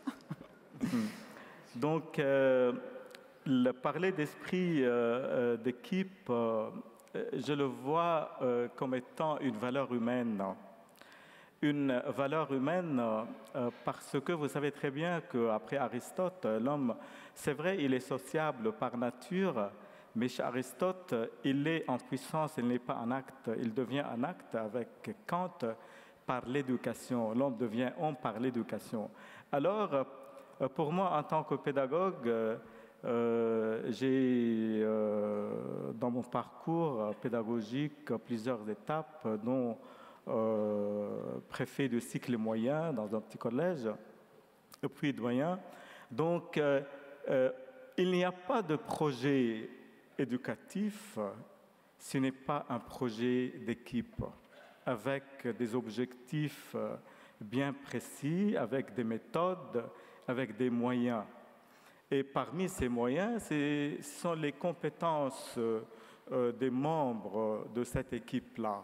Donc, à ce moment-là, donc la question vise, pour moi, c'est une question anthropologique, aussi sociale et psychosociale, mais c'est une question anthropologique, c'est une valeur humaine, parce que en travaillant avec, là je me rappelle le mythe Leben de Heidegger et des philosophes allemands, c'est vivre avec, c'est travailler avec, et aussi pour réussir ensemble. Donc c'est dans ce sens-là que dans mes fonctions, s'il y a un témoignage à donner, dans mes responsabilités, alors on a toujours essayé d'éduquer, de travailler ensemble, parce que le savoir se construit en communion, ensemble. Le savoir, c'est un savoir à construire ensemble. Pourquoi? On a déjà entendu parler de diversité et d'autres choses aussi. Parce que personne ne peut avoir ce qu'on appelle le monopole de l'intelligence et de la vérité. Chacun peut voir un côté. Donc, on peut ensemble construire ce puzzle de la vérité. Donc, personne ne peut le faire tout seul. C'est la raison pour laquelle, pour y arriver, on a besoin de travailler ensemble, de penser ensemble et de porter la responsabilité ensemble. Parce qu'en fin de compte, si jamais on va réussir, la réussite n'est pas pour une ou une deuxième personne, c'est la réussite de l'équipe, c'est la réussite de tout le monde. Donc, ça, c'est ce qu'on fait dans des équipes de sport, ce qu'on fait dans des équipes de laboratoire, dans des ateliers. Quand on fait quelque chose, on le fait ensemble. Et un seul nom va être donné à la fin. C'est le nom de l'équipe, le nom de l'entreprise, le nom de la société. Donc, dans ce sens-là, j'aimerais bien préciser quelques notions. Il est toujours utile et enrichissant de saisir les situations dans un esprit global, avec une vision globale. C'est-à-dire on est appelé à un changement de vision, à un changement d'esprit, pour qu'on puisse travailler ensemble. Il faut accepter que l'autre sait aussi quelque chose. Il a à me dire quelque chose. Et dans ce sens-là, c'est moi qui en profite pour la construction de ma propre personnalité. Et c'est dans ce sens-là qu'on éduque à avoir une conviction, avoir la volonté de choisir. Et j'aimerais faire une petite parenthèse. Rousseau a toujours essayé de travailler dans cette ambiance, dans cette vision pédagogique avec son Émile. Donc, mais après, il s'est trouvé seul et pourtant, il n'a pas désisté à parler toujours de la volonté générale. On a une volonté personnelle, mais il faut aussi qu'elle s'inscrive dans la volonté générale, dans le cadre général qui régit l'institution, qui régit la communauté, qui régit l'entreprise, ou bien qui régit le pays et la société en général. Donc, il faut faire une infusion de l'esprit d'appartenance et de responsabilité au groupe. Donc, et cela nécessite beaucoup de modestie et beaucoup d'ouverture. Il faut être modeste pour accepter l'autre, pour pouvoir travailler avec l'autre. Il faut vraiment être modeste. Donc, dans ce sens-là, on a à partager des valeurs communes. Là, je l'appelle la transversalité humaine et fonctionnelle et aptitude au changement.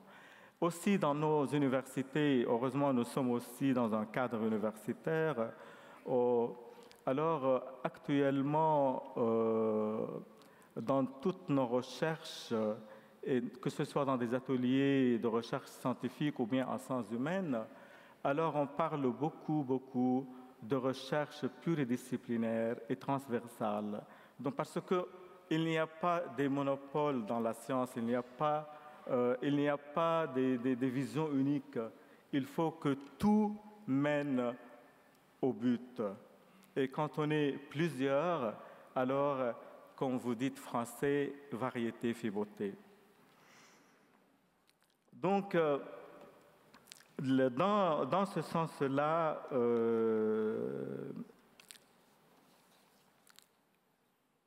dans l'école, par exemple, il y a un esprit de famille, il y a un esprit, on parle de collégialité, on parle d'entraide, de respect et valorisation des différences, sorte de synergie et de soutien mutuel. Dans mes recherches personnelles, je me place toujours, pour ceux qui ont lu mes articles ou mes livres, je me place toujours dans une situation vraiment d'équipe, que ce soit virtuel ou réel, que ce soit dans les ateliers de recherche, je travaille toujours avec des collègues, avec des amis, et ou bien dans des études comparées, je fais parler les anciens. Quand on met des textes en synopse ou bien en parallèle, on fait parler les textes pour en tirer une synthèse générale. C'est ça, je vois aussi dans le sens de cette culture générale, dont le leadership est le garant et le promoteur de cet esprit. C'est lui qui harmonise et dirige les différences, que ce soit pour la réussite, la compétitivité, ou bien pour que l'ambiance positive domine. En tant qu'approche alors philosophique, si le savoir est transmission, et là les Chinois nous dépassent de loin, surtout les Confucéens, pour eux le savoir n'est pas à découvrir, c'est à transmettre. C'est à transmettre, c'est-à-dire on a confiance aux anciens, on a confiance aux autres qui ont travaillé. Donc le savoir, c'est une transmission. Donc seule une dialectique transversale est à même de nous amener vers quelque chose, d'avoir accès à la co-transcendance. C'est monter avec, parce que, il me semble, il n'y a pas de succès, ni d'ascension, de montée, d'élévation, de promotion ou bien de victoire qu'à partir de ce jeu dialectique qui suppose l'existence de l'un, de l'autre et de tout, le moi, le tu et le nous. Pour terminer, avoir un esprit d'équipe, c'est apprendre à changer le vocabulaire et à penser le monde avec des schèmes nouveaux. C'est passer du jeu au nous,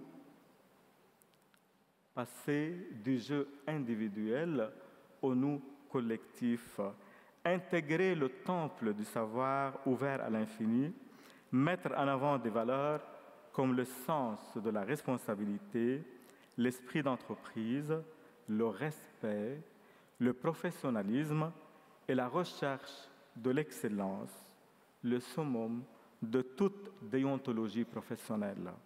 Je vous remercie.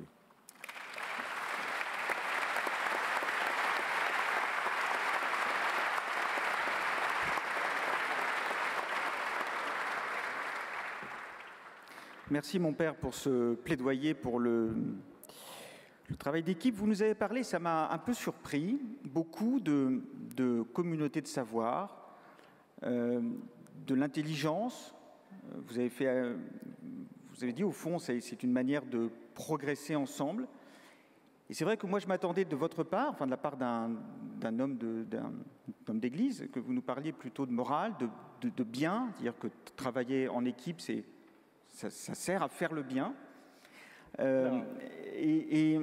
Bon, j'ajouterais d'ailleurs, c'est un peu contre-intuitif peut-être, parce que ça peut passer pour une boutade, mais ça n'en est pas une. Mais le Christ était très seul, c'est-à-dire que sa parole était une parole d'homme seul, qui a été retranscrite évidemment après par une équipe, mais sa parole était une parole d'homme solitaire. Si vous vous rappelez très bien, le Christ a toujours dit tout ce que je fais, je le fais parce que le Père m'a envoyé pour le faire. il dit la parole du Père. Et Saint Paul, dans la lettre aux Romains, chapitre 10, aussi, verset 10, il dit « Comment croire si il n'y a personne pour nous parler de la foi?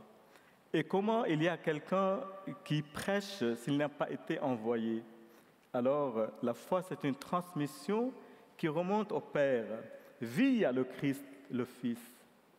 Donc, ce que j'ai essayé d'expliquer rapidement sur la koinonia divine, la communion entre Père, Fils et Esprit, alors ça peut rejoindre ce petit point. Le Christ ne fait rien sans la permission du Père, ou bien sans esprit de collégialité. Sans l'esprit de collégialité. C'est ce que, d'ailleurs, notre nouveau pape fait actuellement à Rome. Il a introduit la collégialité dans toutes les décisions papales. Merci, mon père, pour ce moment de théologie. C'est assez rare à l'université d'été. Et alors, je vais faire une transition un tout petit peu brutale. Je vais me tourner vers Rai. Bonsoir Rai, merci. Vous êtes une star ici, hein. Vous êtes un fidèle. Je rappelle, hein, pour ceux qui ne seraient pas très au fait, vous avez été un joueur très éminent, puisque vous en avez été le capitaine d'ailleurs de l'équipe du PSG, 93 à 98. Vous avez été champion de France avec le PSG d'ailleurs en 1994, champion du monde avec le Brésil en 94, parce qu'en 98, vous n'étiez pas dans l'équipe, je crois, dans l'équipe qui est... C'est pour ça qu'on a perdu. C'est pour ça qu'ils ont perdu. Et vous avez été élu meilleur joueur du siècle du PSG, le siècle dernier. Le siècle dernier. Première question, est-ce que le PSG sera champion en 2013-2014 ? Oui, je l'espère bien, même si le championnat, là, ça devient de plus en plus équilibré et un niveau pousse vers le haut. Bon, mais je vais parler un peu de mon expérience oui, parce que d'équipe, je vais parler un peu de foot. Oui. Plus sérieusement, effectivement, l'équipe, vous êtes tombé dedans quand vous étiez petit, parce que quand on commence le foot, on tombe dedans très très jeune. Oui, c'est vrai qu'on parfois on n'a pas la conscience, tellement notre expérience dans l'esprit d'équipe et de l'ambiance d'équipe, tellement elle est forte, parce que d'abord on rentre l'équipe et après on va pouvoir comprendre qu'est-ce que c'est une équipe et comment construire cet esprit d'équipe. Je crois que la question de PSG aussi, il y a cette défi, c'est un nouveau projet, beaucoup de grands joueurs qui sont mis ensemble, comment transformer ça en une équipe. C'est pas évident du tout.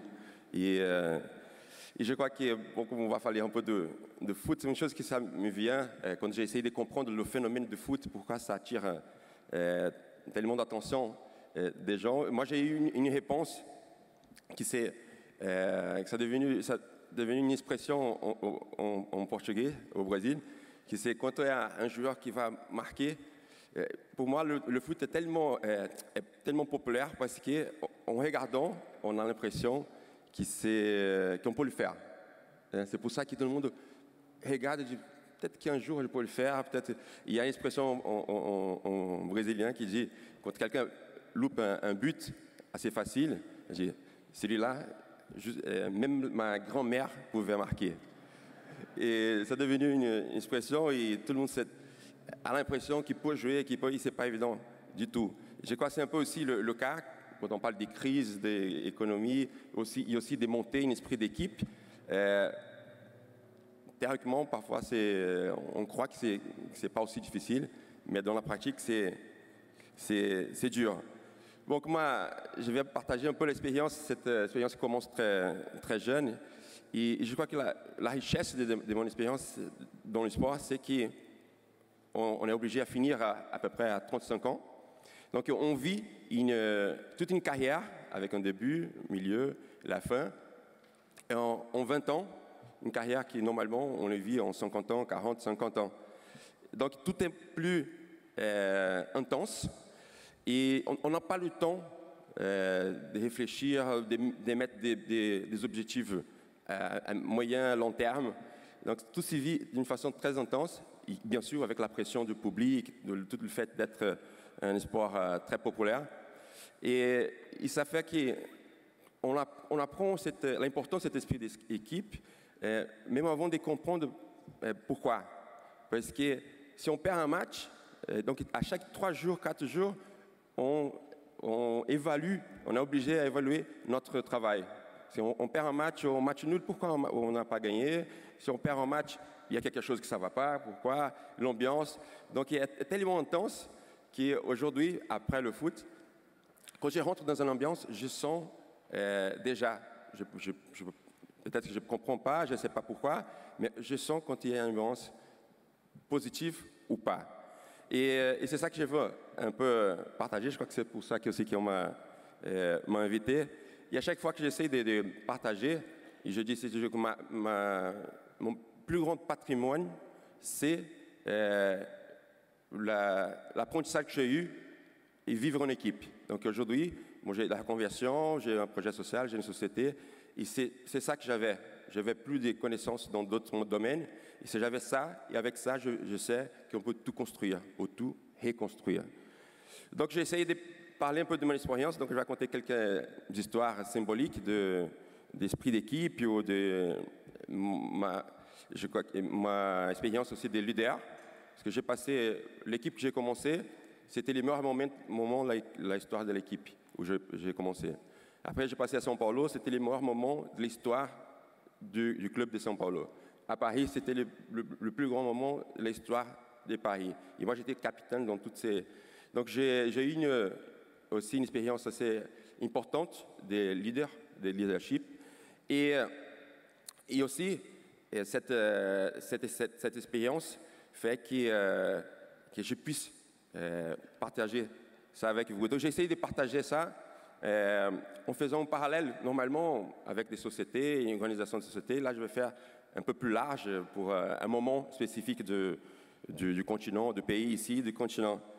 Donc, quand je suis arrivé ici, je vais parler un peu de ma vision, de mon expérience que j'ai eue, la vision d'un Brésilien qui arrive en France, donc les années 90. Quand je suis arrivé ici, le Brésil était beaucoup plus injuste qu'aujourd'hui, beaucoup plus pauvre, et beaucoup de difficultés.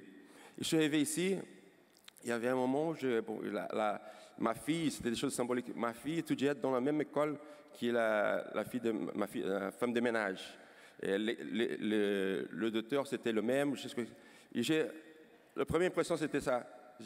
C'est bien-être, c'est l'idéal. La France, dans le bon chemin, le monde, non. Avec les valeurs qu'on a toujours défendues ici dans la France. Et petit à petit, je me suis rendu compte comment ça va, la question que ça venait, c'est comment ça va se tenir pour longtemps si les autres ne font pas les mêmes règles, parfois. Donc c'était à la fois pour un Brésilien difficile. Et moi, j'ai mis un peu une parallèle avec l'expérience que j'ai vécue quand j'avais 26 ans. Moi, j'étais un joueur de déception, les gens considéraient. Je suis arrivé à São Paulo, une grande équipe. J'étais capitaine de l'équipe et titulaire respecté pour la presse. De temps en temps, j'allais en équipe nationale. Et à un moment donné, je me suis laissé aller. Non, ça c'est bon, je suis capitaine, je suis respecté. Et je me suis mis dans une zone de confort qui, aujourd'hui, j'arrive à voir de loin. J'ai vu qu'avec ces laisser-faire, cette zone de confort, j'ai commencé à descendre. Ou soit descendre, soit les autres qui venaient passer. Il y a un grand leader, c'était Tele Santana, un entraîneur de foot, qui était de la Coupe du Monde 82, 86, était un grand leader aussi à São Paulo. La première chose qu'il m'a dit, il dit, combien tu mesures 1m90, il ne faut pas seulement organiser le match, mais il faut que tu sois là dans la surface, il faut marquer des buts, il faut améliorer dans la tête, tout ça. Pour résumer, un an après, moi j'étais le buteur de l'équipe et je suis revenu à l'équipe nationale comme capitaine de l'équipe nationale. Donc ça, c'était une importance. Lui, il arrivait, ces grands leaders, il arrivait à retirer le meilleur de chaque joueur, mais en même temps, il arrivait à donner la conscience aux joueurs de beaux jours. Quand il parlait de beaux jours, comme il y a eu en 1982, ceux qui ont suivi, une des plus belles équipes du Brésil, il n'y avait que des grands joueurs, mais qui jouaient pour l'équipe. Donc il arrivait avec sa passion à retirer le meilleur de chacun, d'améliorer, de sortir de sa zone de confort, mais en même temps donner ça pour l'équipe.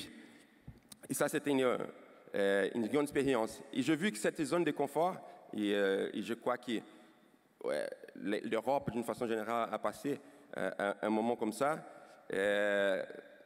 Ça a mis du temps aussi à réveiller cet esprit de leaderance dans chacun qui avait le potentiel de le faire. Et là, l'équipe a commencé à revenir. Et une autre chose aussi qui pour l'esprit d'équipe, qui abîme l'esprit d'équipe, qui est très négative, c'est quand dans une ambiance, nous on avait une grande équipe là-bas à São Paulo, on avait toutes les bonnes conditions, mais on voyait qu'il y a certains qui faisaient plus d'efforts que d'autres, il y avait des abus ou des gens des règles qui ne voulaient pas respecter les règles, et abuser d'un moment de facilité, de protection, et là, ça, on n'arrivait pas à avoir un esprit d'équipe. Donc, il fallait tout basculer pour que ça revienne. Pour parler l'équipe, pour moi, une équipe, comme je l'ai dit tout à l'heure, qui est toujours soit dans un bon chemin, soit elle est en crise. Elle vit des cycles. Donc, c'est normal pour nous, c'est normal, ces cycles qui des hauts, des bas, mais la différence pour moi entre les grandes équipes, c'est la différence que je vis dans la pratique, les grandes équipes et les autres, c'est que les grandes équipes, elles passent moins de temps dans la période négative. Donc, elles se préparent. C'est ça les grandes différences. Et je crois que c'est ça que vous êtes en train de faire ici, d'essayer de répartir une nouvelle voie. Et cette ambiance de victoire, je crois que moi j'ai déjà vécu, cette ambiance aussi, ça a été déjà différent. Ça donne parfois à la fois plus de confiance dans le moment, mais dans le temps, parfois ça nous laisse aller cette zone de confort encore. Et dans ces cycles, il y a bien sûr les moments des crises. Donc c'est une chose aussi qu'on vit souvent au foot. Et comment gérer les crises dans une équipe de sport, dans mon cas de foot? Les crises les plus difficiles, la plus difficile que j'ai vécue la première fois, à São Paulo encore, j'ai vécu ici à Paris aussi, j'ai pensé que la crise venait d'une ou deux choses grandes plus importantes.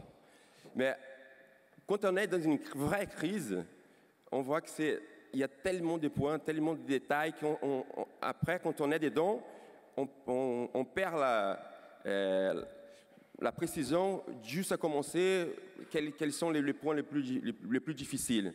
Donc, c'était un ami à moi qui a dit ça dans un groupe de foot. Et moi, j'ai pris ça pour ma vie. Quand il y a une vraie crise, il disait ça.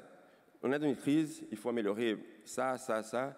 Mais chacun, il faut donner son meilleur. Quand je dis son meilleur, ce n'est pas seulement technique ou physique. Son meilleur, ça veut dire, quand on gagne et on arrive en retard, par exemple, l'entraînement, il n'y a pas de stress. Quand on est dans un moment négatif des crises et on arrive en retard, ça monte la crise. Donc je crois que chaque personne dans un groupe, mais chaque institution dans un contexte plus large, doit faire tout ce qu'il peut faire pour s'améliorer à soi et pour s'améliorer envers des autres personnes. C'est comme ça qu'on sort de la crise.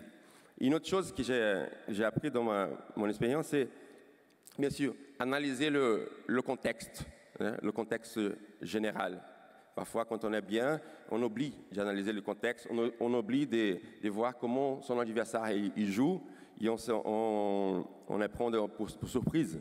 Et après c'est difficile à revenir. Et là, je compte une histoire. Dans un match, le plus important de São Paulo, c'était la Coupe intercontinentale, São Paulo contre Barcelone. Et moi, comme capitaine, j'étais à l'entrée de vestiaire avec tous les joueurs. Quand on s'est réunis comme ça, avant de rentrer, je leur ai dit, je suis sûr que cette phrase, ça fait une grosse différence au match qu'on a gagné derrière. Donc, champion du monde des clubs. Je leur ai dit, on a tout fait. Ils peuvent avoir la même condition technique que nous. Peut-être qu'ils avaient un peu plus. À l'époque, c'était le Barcelone des Cruyff, un peu comme le Barcelone d'aujourd'hui. Ils peuvent avoir la même technique, le même niveau technique. Ils peuvent avoir le même niveau physique, mais ils n'ont pas l'esprit d'équipe. Je suis sûr qu'ils n'ont pas l'esprit d'équipe qu'on a construit, qu'on a aujourd'hui. Ils ne s'aiment pas comme nous. Et là, on a vu ça sur le terrain. Et ça fait une grosse différence. Et je crois que quand on regarde vous, et j'ai pu vivre un peu ici dedans, on fait un parallèle. Vous avez une structure incroyable, physique, dans notre cas physique. Vous avez technologique, dans notre cas technique. Et je crois que c'est un moment très important, ce que vous faites ici, et je suis sûr, dans d'autres ambiances aussi. Ce qu'il faut faire, si les techniques elle est bonne par rapport aux concurrents, si la technique, si la physique elle est bonne, si la technologie, si la structure elle est bonne, c'est l'esprit d'équipe qu'il faut travailler. C'est l'esprit d'équipe qu'il faut revoir, repenser, se poser des questions. Merci Rai. Est-ce que c'est pas...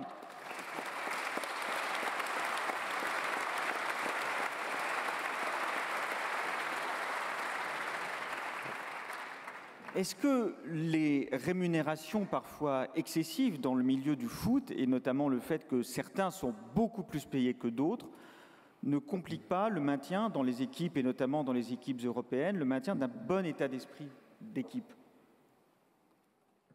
C'est compliqué le vestiaire quand même, quand vous êtes 11 et qu'il y en a un qui gagne le double de vous. Aujourd'hui, je vais parler de mon époque, aujourd'hui, c'est qu'il gagne, c'est dans une année, c'est que j'ai gagné dans toute ma carrière. J'étais content parce que je gagnais déjà bien. Mais c'est compliqué. Donc je parle de mon époque aussi, que j'avais déjà des différences. Mais je crois que dans le foot, dans le sport, il y a deux sortes de leadership. Un, c'est pour la capacité technique. Et l'autre, le leadership naturel de chacun. Normalement, c'est qui gagne plus de techniques à apporter. Et ça, il faut le démontrer. Il faut le démontrer sur le terrain, il faut prendre la responsabilité et faire en sorte que les gens disent il gagne beaucoup, mais il va derrière. Même s'il n'est pas dans un bon moment, mais qu'il cherche à ça. Et l'autre leadership, c'est pour construire l'équipe et aussi d'aider à résoudre ce genre de problèmes. D'accord. Est-ce que Ibrahimovic, par exemple, il sert l'équipe du PSG aujourd'hui? Non, je peux. Allez, on passe à Mathieu Ricard. Mathieu Ricard, bonsoir. Merci beaucoup, évidemment, de votre présence. Merci, Rai, de votre intervention. Pardon, je suis allé un petit peu vite.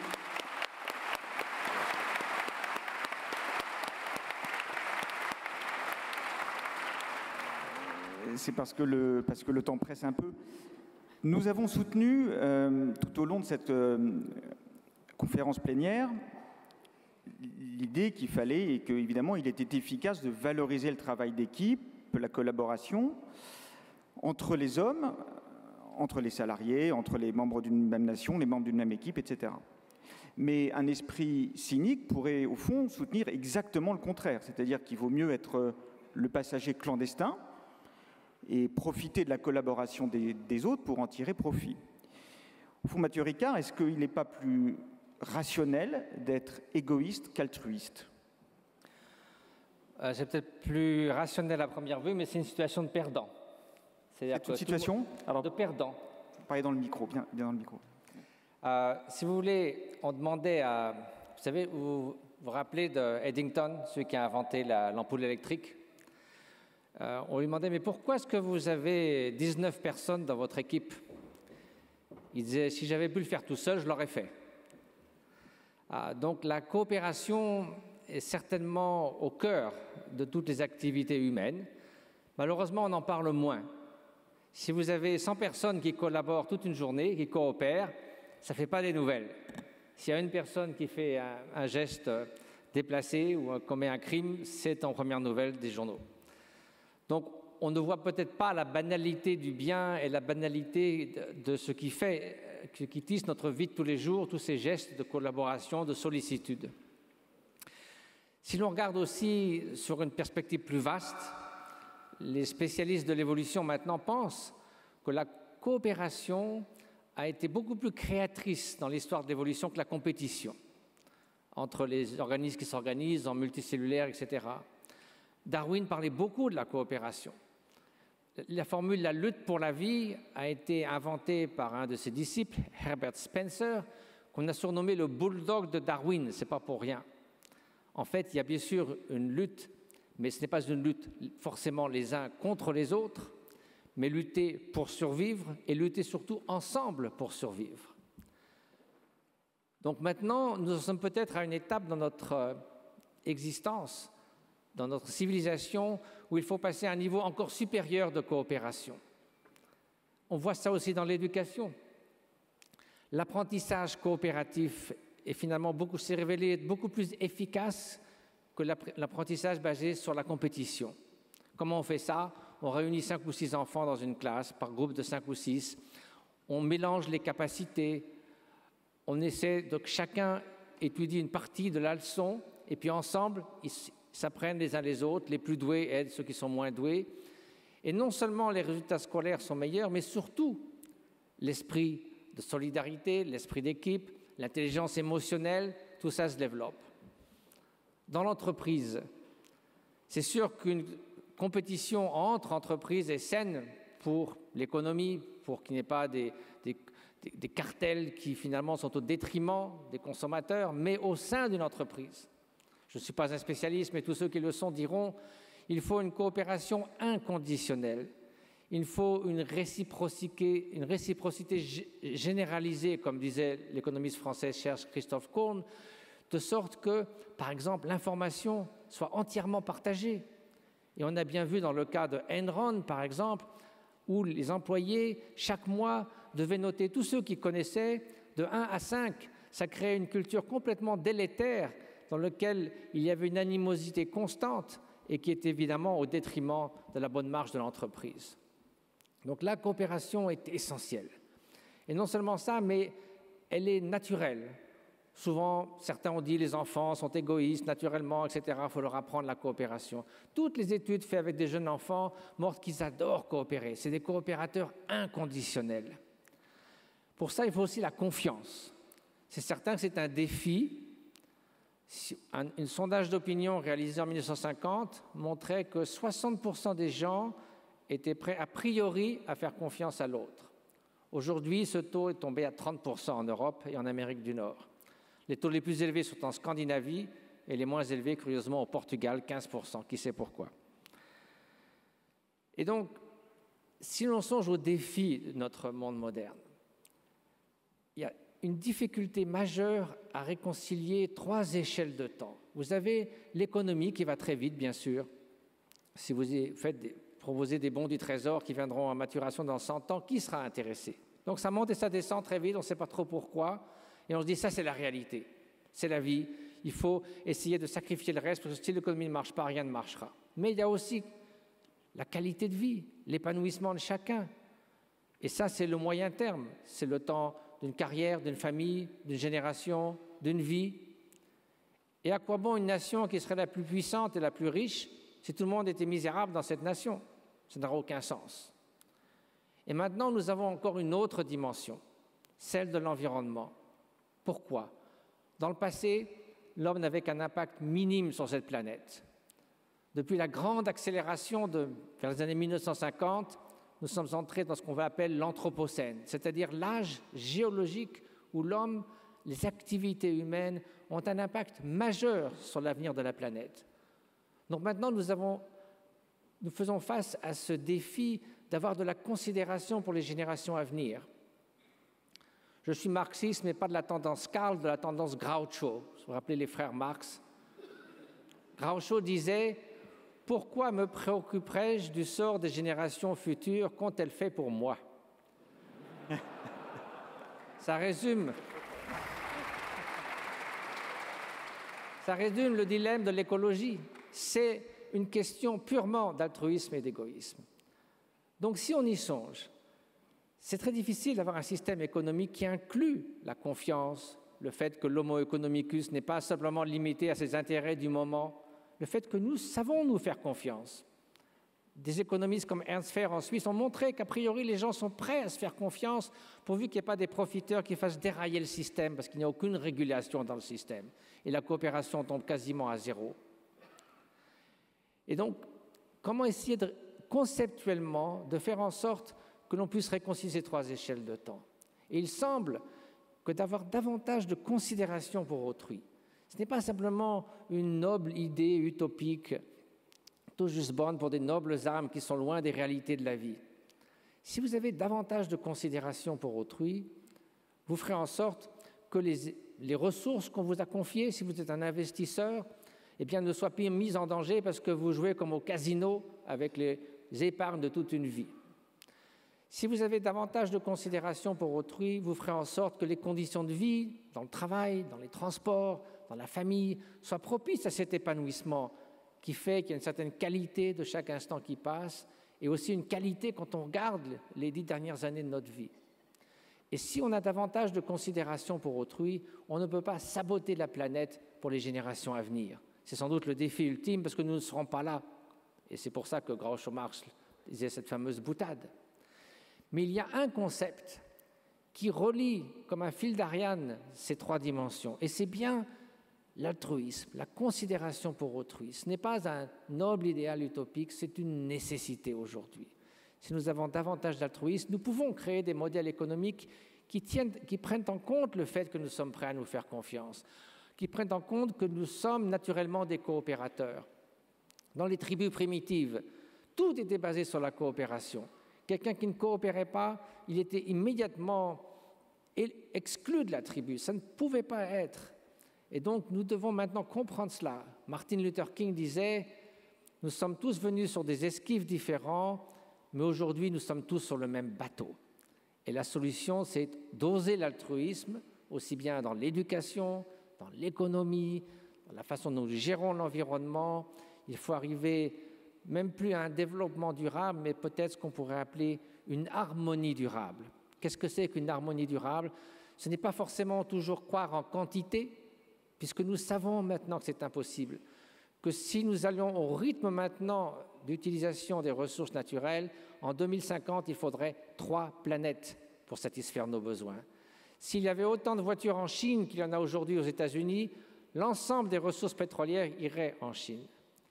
Donc il faut d'une part sortir 1,5 milliard de personnes de la pauvreté dans le monde et cesser cette consommation effrénée qui n'est une crise de luxe et du superflu bien souvent, afin d'avoir une harmonie durable, plus juste pour la société, qui tienne compte de notre épanouissement maintenant et aussi bien sûr des générations à venir. Donc,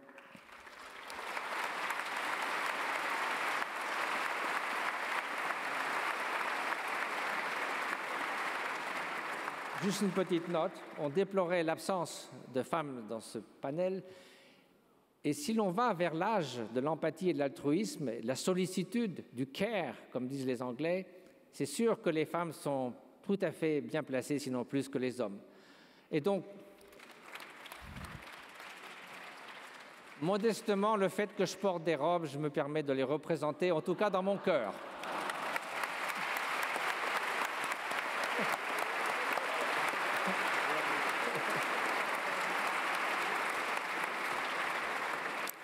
Merci Mathieu Ricard, merci à tous, à tous les intervenants de cette conférence plénière. Merci à vous de votre participation, de votre patience, de votre collaboration.